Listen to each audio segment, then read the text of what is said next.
Natakot nga itong si Hillary at itong si Barbara kung kaya't naisipan nila na ibalik na nga ang kambal nitong si Rebecca. Tuwang-tuwa naman itong si Rebecca.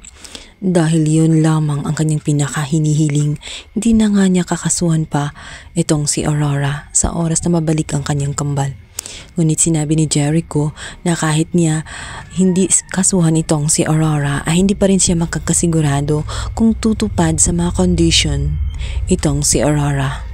Natakot kasi sila sa inahaing petisyon nga nitong si Attorney Lilette kung saan kakasuhan sila ng habeas corpus matapos matuklasan na totoo talaga at may ebidensya sila na magpapatunay na pinaampun ni Aurora ang kambal at pumirma siya dito kung kaya't bago pa man sila madamay at makulong dahil alam nila na hindi rin sila mapoprotektahan ni Aurora ay gagawin na nila ang nararapat. Inaasikaso na rin itong si Barbara ang kanyang lawyer nang tuluyin ngang mabalik kay Rebecca ang kanyang mga anak. Hindi naman makalapit itong si Aurora matapos sabihin nga ni Rebecca na wala na siyang pakialam dito kay Aurora at huwag na huwag umano siyang tatawagin na anak dahil ipinakilala at pinalaki siya bilang pamangkin. Kaya naman paninindigan ni Aurora kung ano ang naging turingan at kinalikha nitong si Rebecca. Wala umano siyang magiging pakialam sa oras na makuha nga ni Rebecca ang kanyang mga anak. Hindi umano siya susundan or pakikialaman sa anumang gusto niya sa buhay. Masakit kay Aurora ang mga bagay na yun. Parang nadurog ang kanyang puso. Parang naulit ang pangyayari kung saan nawalan siya ng anak na ito nga si Paco.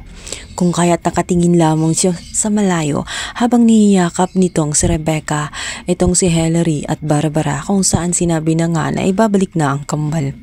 Gusto man niyang lumapit, ngunit umiwas na nga itong si Aurora dahil ayaw na nga siyang makita nitong si Rebecca. Kaya naman naisip ni Aurora na magpakalayo-layo muna. Tinawagan niya ang private helicopter para ihatid siya sa isang isla.